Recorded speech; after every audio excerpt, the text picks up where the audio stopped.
Hello class, कक्षा 12वीं के रसायन विज्ञान विषय में आप सभी का स्वागत है। आज हम लोग पढ़ेंगे पॉली हैलोजन यौगिक। तो क्या है? वे यौगिक जिनमें एक से अधिक हैलोजन परमाणु उपस्थित होते हैं उन्हें पॉली हैलोजन यौगिक कहते हैं। इनमें से कुछ यौगिक जो होते हैं कृषि तथा उद्योगों के लिए क्या होते हैं, बहुत ही महत्वपूर्ण होते हैं, मतलब उपयोगी होते हैं। तो उसी के बारे में आज हम लोग पढ़ेंगे। पहला है आपका डाइक्लोरोमेथिन। डाइक्लोरोमेथिन क्या है? आपका एक पॉली हैलोजन यौगिक है। इस डाइक्लोरोमेथिन को हम लोग मेथिलीन क्लोराइड भी कहते हैं। क्या कहते हैं? मेथिलीन क्लोराइड, मतलब CH2Cl2, मतलब हाँ ठीक, मेथिलीन क्लोराइड क्या हो जाएगा? CH2Cl2। यहाँ पे देख पा रहे होंगे आप लोग। तो देखते हैं मेथिलीन क्लोराइड किस तरीके से बनता है।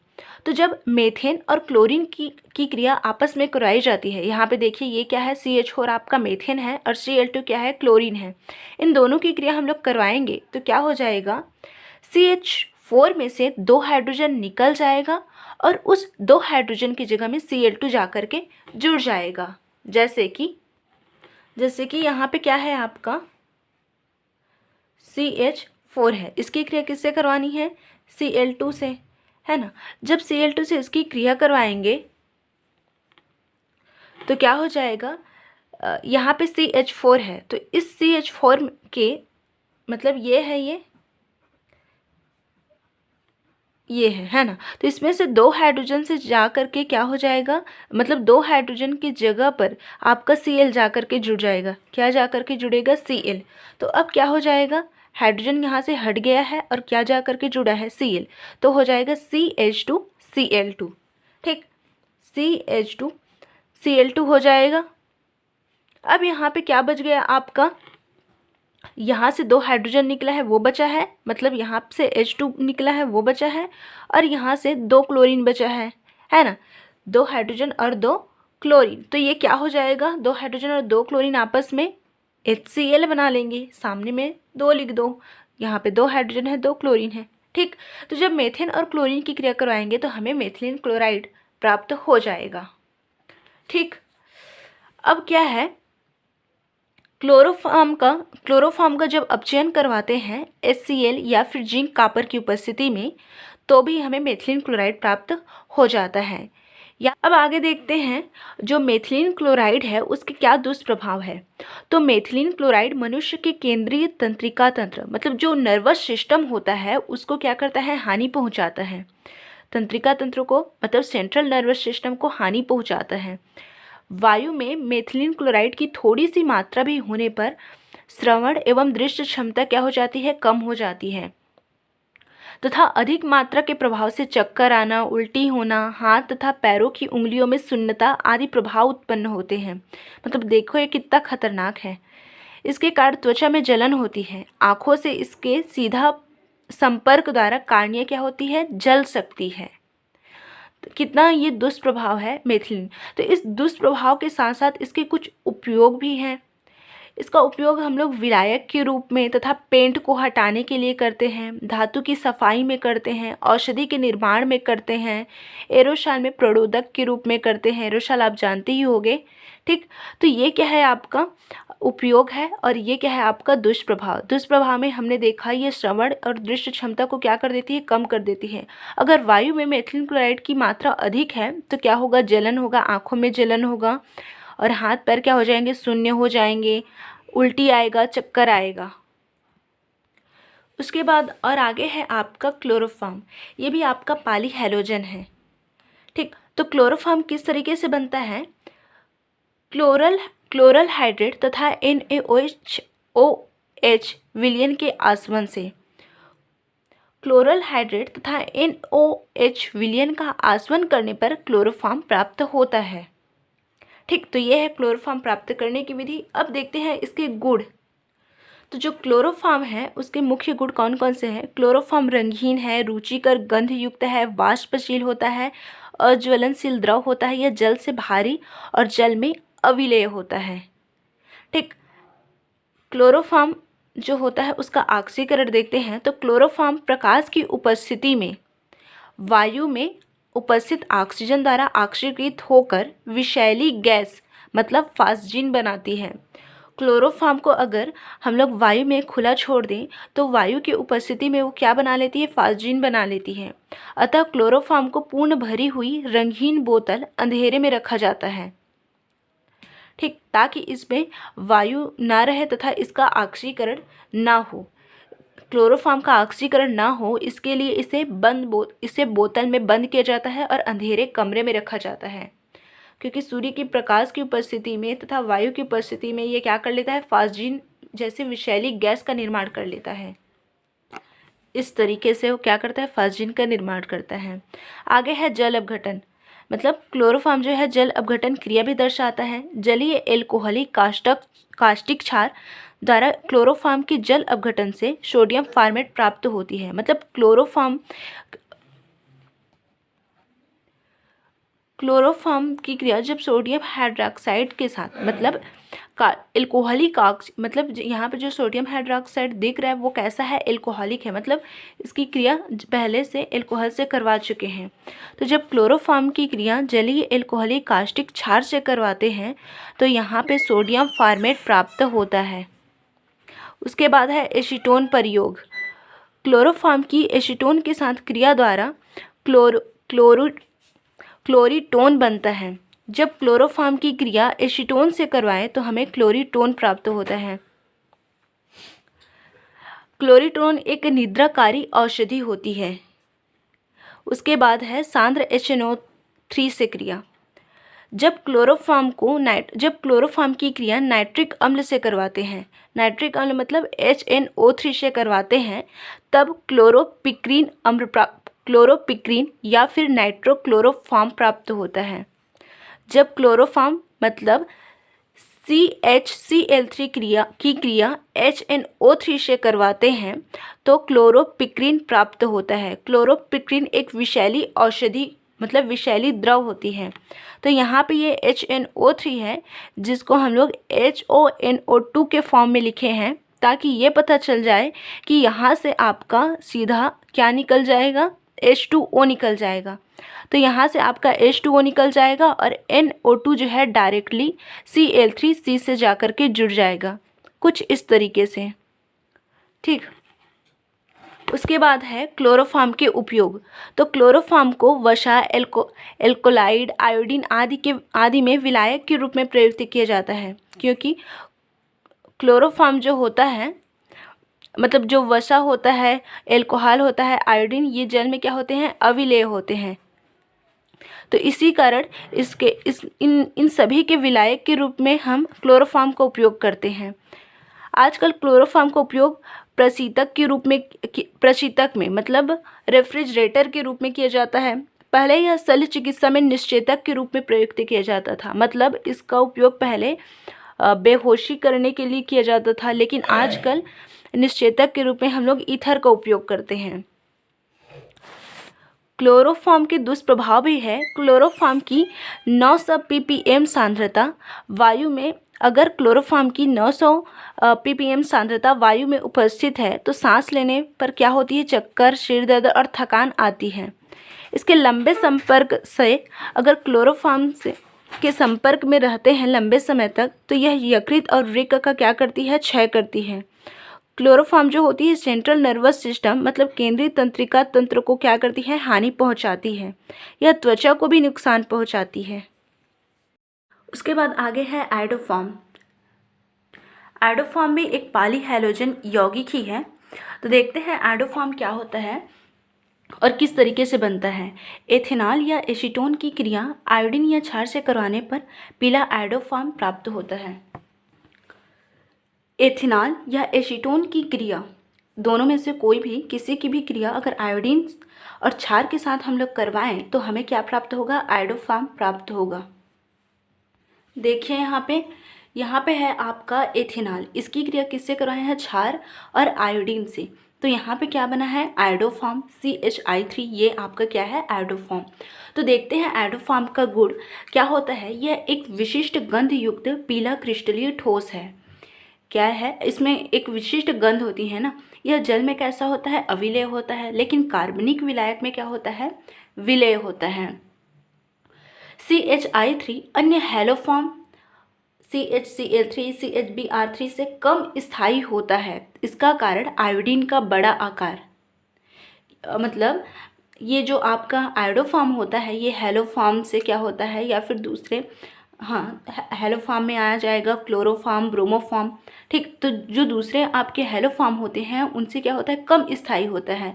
कारण है इसका आयोडीन, कारण ये है कि इसमें क्या होता है, आयोडीन होता है, जबकि दूसरे में आपका क्लोरीन ब्रोमीन होता है। तो आयोडीन का आकार क्या होता है, बड़ा होता है, इसी कारण ये क्या होता है, कम स्थायी होता है।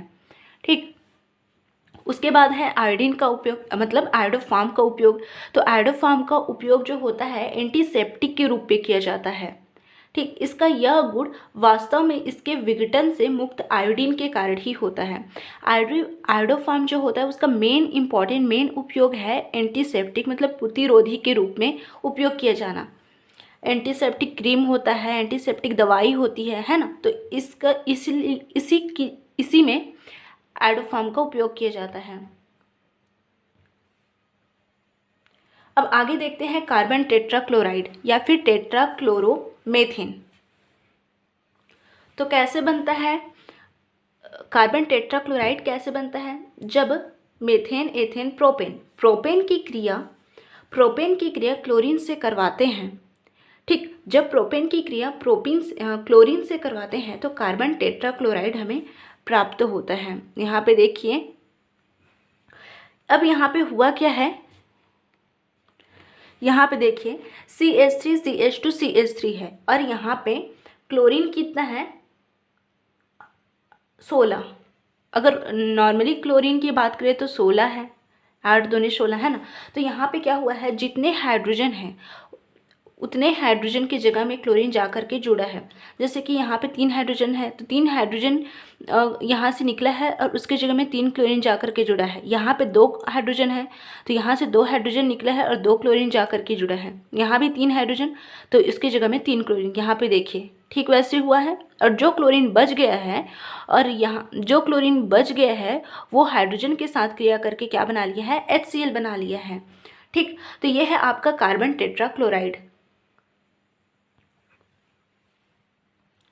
ठीक, तो यहाँ पे देखो, अब जो आपका बना हुआ है ऑक्टाक्लोरोप्रोपेन, इसकी क्रिया फिर से क्लोरीन से करवाएं। ठीक, यहाँ पे जो बना है ऑक्टाक्लोरोप्रोपेन, उसकी क्रिया क्लोरीन से करवाएंगे, और क्लोरीन से उसकी क्रिया करवाएंगे, साथ में उससे क्या करेंगे, हीट भी करेंगे ना। यहाँ पे हीट का साइन है, तो यहाँ पे क्या करेंगे, हीट करेंगे। तो यहाँ पे क्या हो जाएगा, यहाँ पे आपको यहाँ पे CCl4 मतलब कार्बन टेट्राक्लोराइड प्राप्त हो जाएगा। ठीक, कार्बन टेट्राक्लोराइड यहाँ पे आपको प्राप्त हो जाएगा। तो इस तरीके से आपका कार्बन टेट्राक्लोराइड प्राप्त होगा। जब प्रोपेन की क्रिया क्लोरीन से करवाते हैं तो यहाँ पे क्या, ऑक्टाक्लोरोप्रोपेन प्राप्त होता है। उसकी क्रिया फिर से, या फिर ऑक्टाक्लोरोप्रोपेन को क्लोरीन के साथ गर्म करते हैं, तब हमें क्या प्राप्त होता है, कार्बन टेट्राक्लोराइड मतलब टेट्राक्लोरोमेथेन प्राप्त होता है। यहाँ पे देखिए CCl4 एक रंगहीन, रुचिकर, गंध युक्त, अज्वलनशील तथा भारी द्रव है। यह जल में क्या होगा, अविलेय होगा। लेकिन जो दूसरे कार्बनिक विलायक होते हैं, बेंजीन, एल्कोहल, इन सब में क्या होगा, विलेय होगा। ठीक, अगर CCl4 मतलब कार्बन टेट्राक्लोराइड को भापीय जल अपघटन से, मतलब ये है कि CCl4 की क्रिया जल से करवाएं,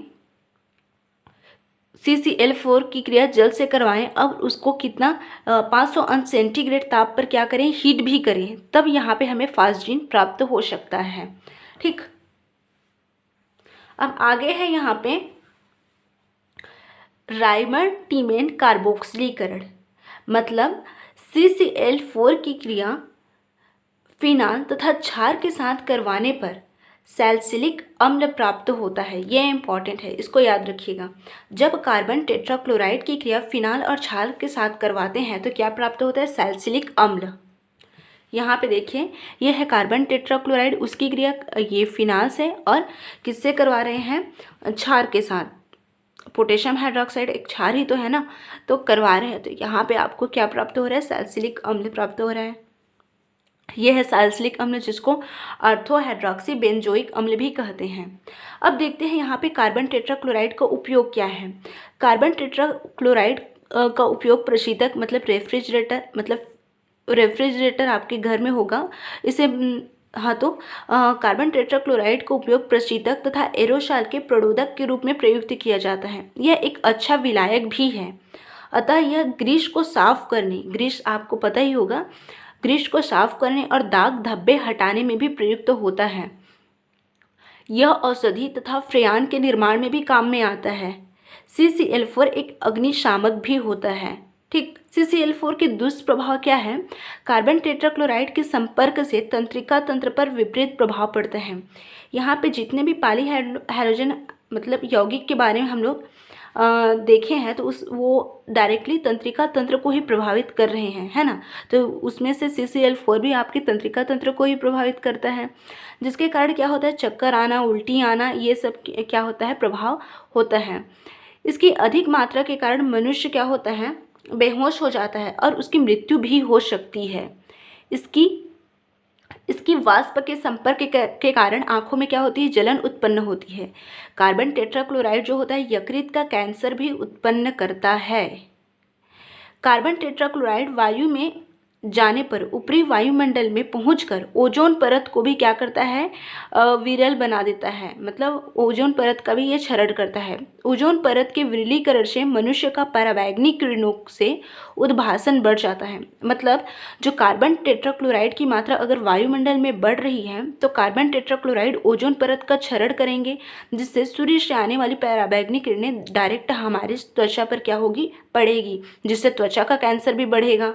ठीक, तो ये है आपके कार्बन टेट्राक्लोराइड के दुष्प्रभाव, और आगे हमने जो देखा वो था उपयोग।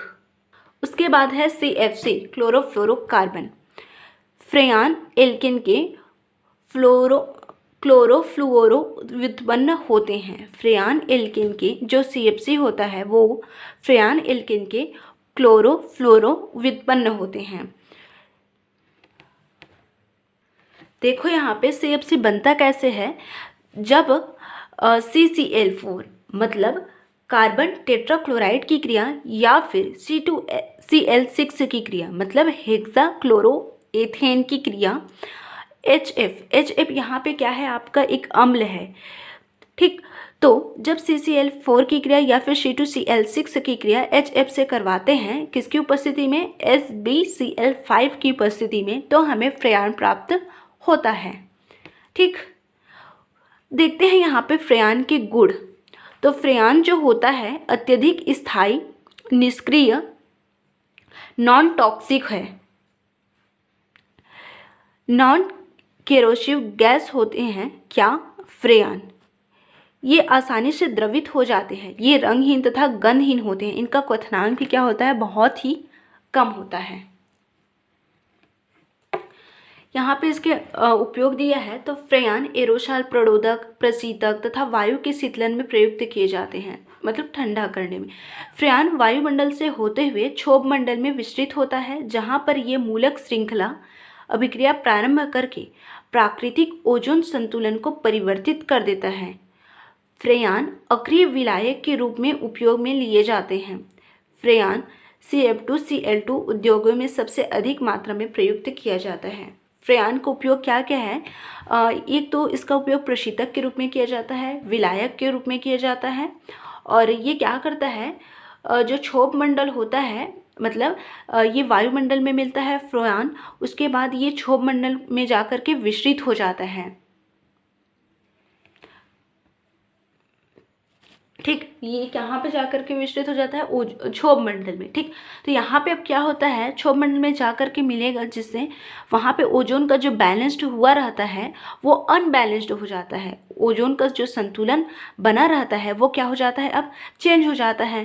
ठीक, तो यहाँ पे हमने देखा फ्रेयान का उपयोग विलायक के रूप में करते हैं, प्रशीतक के रूप में करते हैं, और जो अलग अलग फैक्ट्री है वहाँ पे इसका उपयोग प्रशीतक के रूप में किया जाता है। ठीक, तो ये है आपका फ्रेयान के उपयोग। उसके बाद है आपका DDT, डाईक्लोरो डाईफेनिल ट्राईक्लोरोएथेन। DDT किस तरीके से बनेगा, ये है आपका क्लोरोबेंजीन। यहाँ पे देखो हाइड्रोजन को, यहाँ पे हमें पता है बेंजीन के प्रत्येक कोने पर क्या होता है, एक हाइड्रोजन और एक कार्बन होता है ना। तो यहाँ पर भी एक हाइड्रोजन, यहाँ जो यहाँ पे लिखा गया है, यहाँ पर भी एक हाइड्रोजन और एक कार्बन है। तो यहाँ पे क्या हुआ है, जैसे देखिए यहाँ पे आपको यहाँ पे क्या करना है, DDT बनाना है। तो DDT किस तरीके से बनेगा, DDT यहाँ पे क्लोरोबेंजीन है, क्या है, क्लोरोबेंजीन, और क्या है,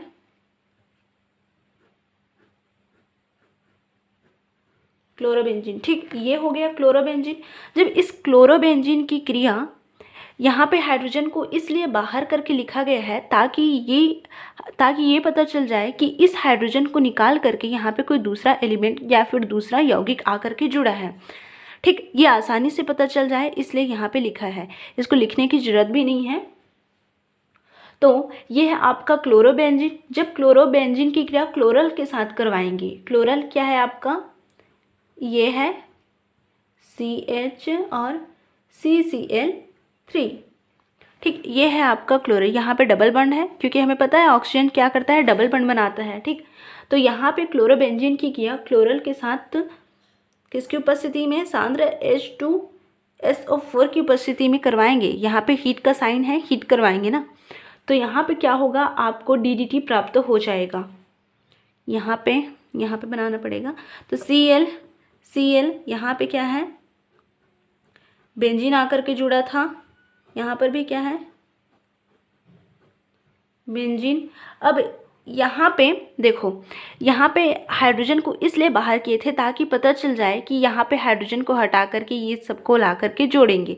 तो यहाँ पे क्या हो जाएगा, यहाँ पे जो आपका एक हाइड्रोजन है, हमें पता है हर कोने पे एक हाइड्रोजन और एक कार्बन होता है, तो यहाँ पर भी एक हाइड्रोजन और एक कार्बन है।